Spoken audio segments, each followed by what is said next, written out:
हमारे इतिहास के पन्नों में कितने ही साम्राज्यों के उत्थान और पतन की घटनाएं तथा वीर गाथाएं अंकित हैं, जिनके साक्षी रहे हैं अतीत के दस्तावेज, ये दुर्ग, महल, समाधियां, छतरियां, अपने अवशेषों में अतीत को संजोए हुए।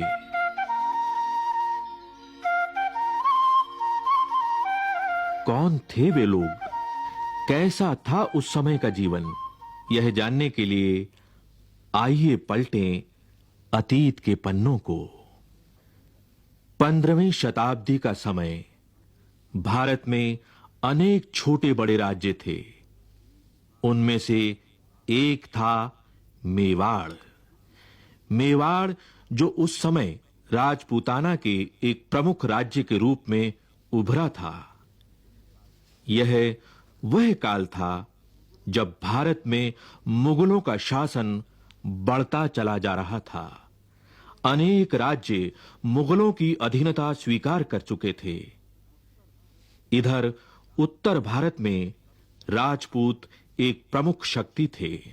मेवाड़ पर सिसोदिया वंश के राजपूतों का शासन था, जिनका मुगलों के साथ बराबर विरोध बना रहता था। मेवाड़ के इतिहास के पन्नों को पलटें तो एक प्रमुख शूरवीर का नाम उभरता है। यह नाम है महाराणा प्रताप का। महाराणा प्रताप शौर्य के प्रतीक, मातृभूमि पर मर मिटने वाले स्वतंत्रता के पुजारी। वीर प्रताप की शौर्य गाथाओं से अरावली की घाटी आज भी गूंज रही है।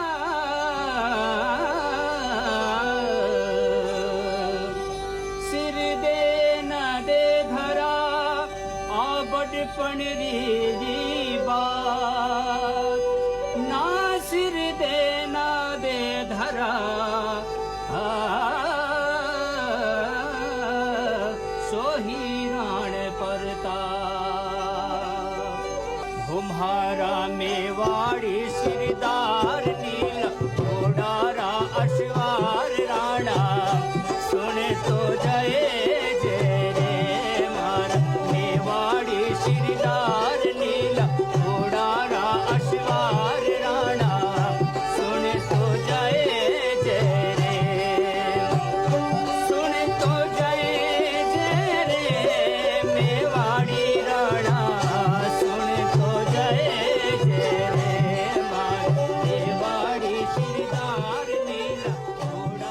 मेवाड़ के दो प्रमुख किले हैं, कुंभलगढ़ और चित्तौड़गढ़।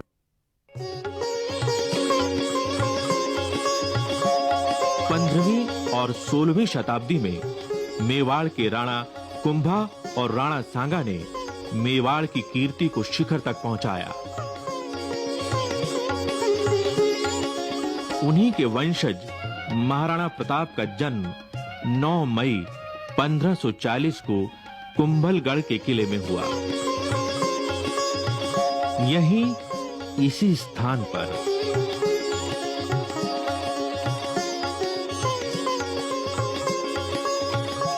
कुंभलगढ़ के तत्कालीन महाराणा उदय सिंह और महारानी जयवंती बाई का पुत्र प्रताप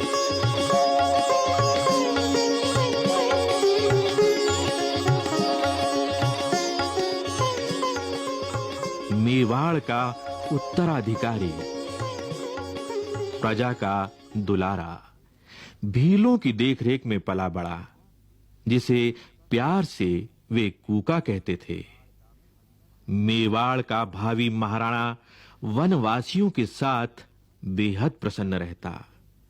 देश प्रेम की ज्वाला उसके हृदय में सदा प्रज्वलित रहती, जो उसे अपने पूर्वजों से विरासत में मिली थी।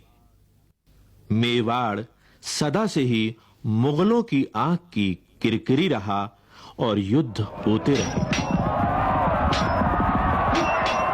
मेवाड़ का राजनीतिक महत्व तो था ही, साथ ही वह गंगा भूमि के व्यापार मार्ग को पश्चिमी तट से जोड़ता था।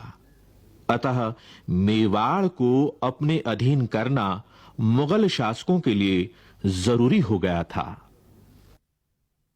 मध्यकालीन भारत का इतिहास देखें तो पाएंगे कि उस काल में महत्वाकांक्षी मुगल सम्राट अकबर का साम्राज्य लगभग पूरे भारत में छा चुका था। अनेक राजपूत सरदार, यहां तक कि राणा प्रताप के कुछ परिजन भी अकबर की अधीनता स्वीकार कर चुके थे और परिणाम स्वरूप उन्हें मिले थे ऊंचे ओहदे, ऊंची पदवियां और जागीरें। पर राणा प्रताप अकबर जैसे महापराक्रमी सम्राट के सामने नहीं झुके।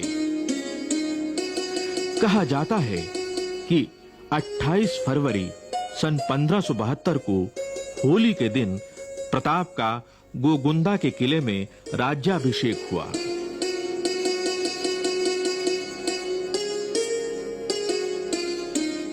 जब प्रताप का राज्याभिषेक हुआ तब उन्हें न कोई राजधानी मिली, न साधनों का जरिया।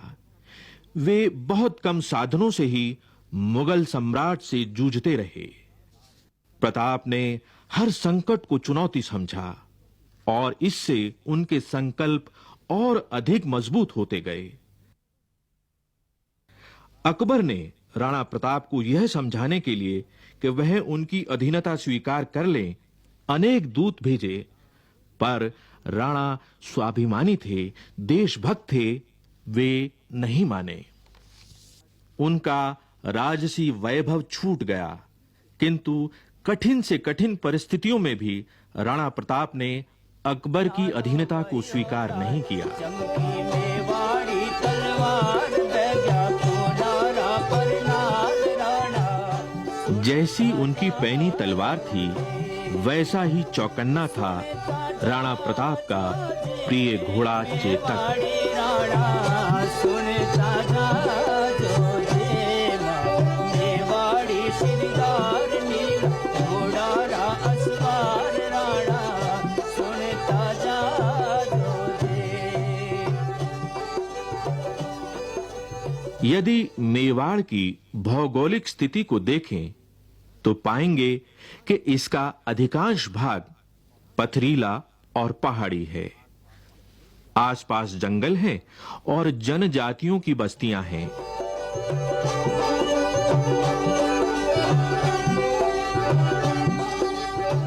राणा प्रताप ने जनजातियों के रणबांकुरों को अपने साथ लिया और युद्ध की तैयारियां करते रहे।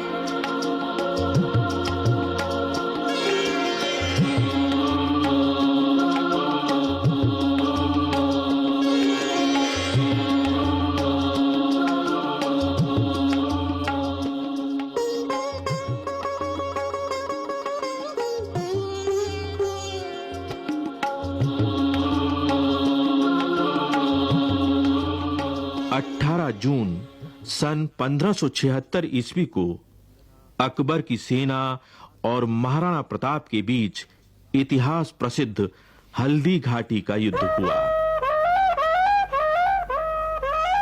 एक ओर राजा मानसिंह के नेतृत्व में अकबर की विशाल सेना थी। कहा जाता है इस सेना में 10,000 घुड़सवार थे और हजारों पैदल सिपाही थे। दूसरी ओर राणा प्रताप की सेना में केवल 3,000 घुड़सवार और मुट्ठी भर सैनिक थे, मगर ये सैनिक मातृभूमि पर मर मिटने वाले रणबांकुरे थे।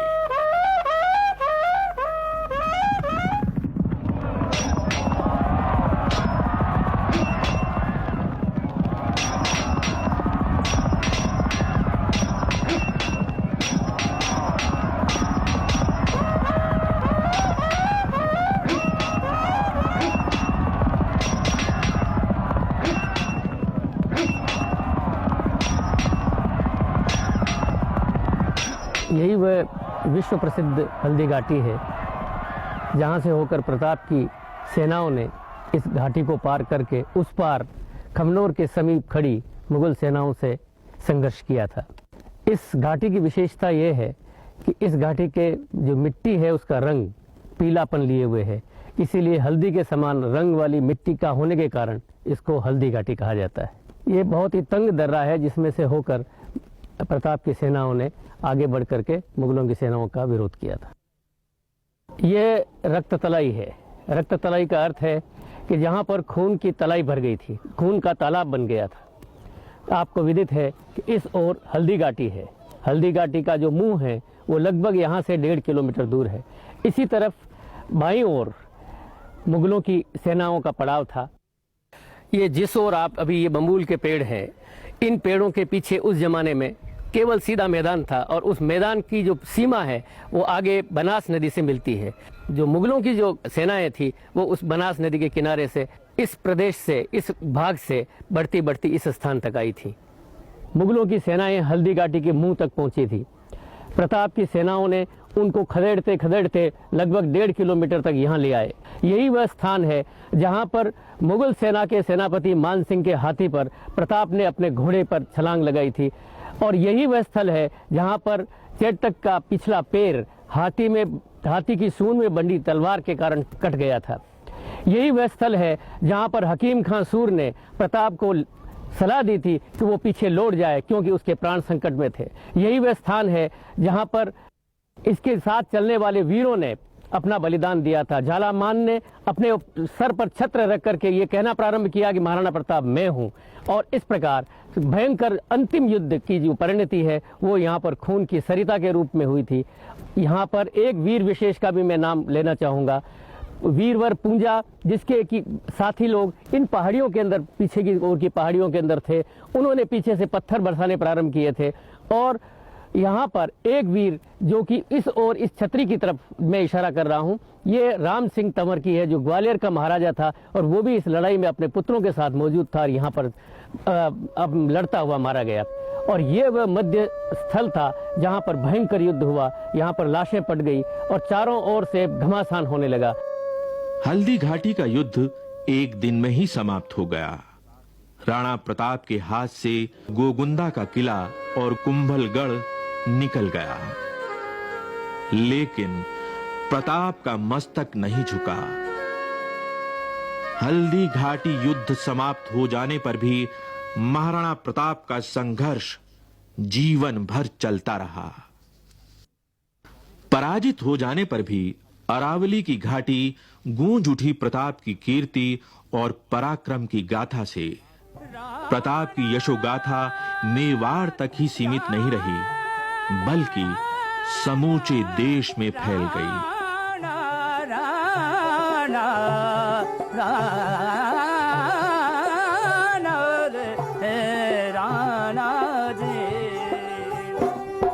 हल्दी घाटी रंगी खून सोना लो बहियो जाए। हल्दी घाटी रंगी खून नालो बहियो जाए। चमकी मेवाड़ी तलवार बैग्या खूनारा पर नाल राणा सुनता जा जो जे, सुनता जा जो जे मेवाड़ी राणा सुनता जा जो जे माँ मेवाड़ी शिरदार नीला घोड़ारा असवार राणा सुनता जा जो जे। राणा ने जंगल में शरण ली। हल्दी घाटी युद्ध के पश्चात राणा प्रताप के सामने समस्या थी कि राजधानी कहां ले जाएं। उदयपुर से 16 किलोमीटर दूर एक स्थान था चावंड। चावंड एक ऐसा स्थान था जहां पहुंचने के लिए लंबा पहाड़ी रास्ता पार करना पड़ता था। यहां पानी की भी सुविधा थी। यहीं उन्होंने अपनी नई राजधानी बनाई और शासन व्यवस्था मजबूत की। राणा प्रताप ने भामाशाह और भील सरदारों के साथ मिलकर धन और जनशक्ति संगठित की।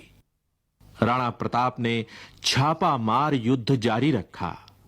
सन 1579 के बाद राणा पर मुगलों का दबाव कुछ कम हुआ, क्योंकि अकबर का ध्यान अब पूर्वी भारत के विद्रोह और उत्तर पश्चिमी सीमावर्ती गतिविधियों पर था। राणा ने अवसर का लाभ उठाकर चित्तौड़ और मांडलगढ़ को छोड़ अपने राज्य का एक प्रमुख हिस्सा वापस हासिल कर लिया और मेवाड़ फिर से स्वतंत्र हो गया। ऐसा माना जाता है कि मेवाड़ के सिंह राणा प्रताप शेर का शिकार करते हुए गहरी चोट खाकर घायल हो गए और 19 जनवरी सन 1597 को चावंड में ही महाराणा प्रताप ने अपना शरीर त्याग दिया।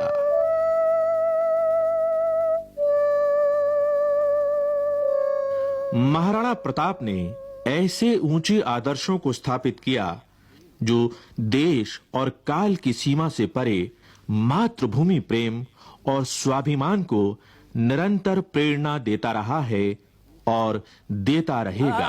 माई एड़ा पूत जन जेड़ा राण परताप अकबर शूतो ओझ के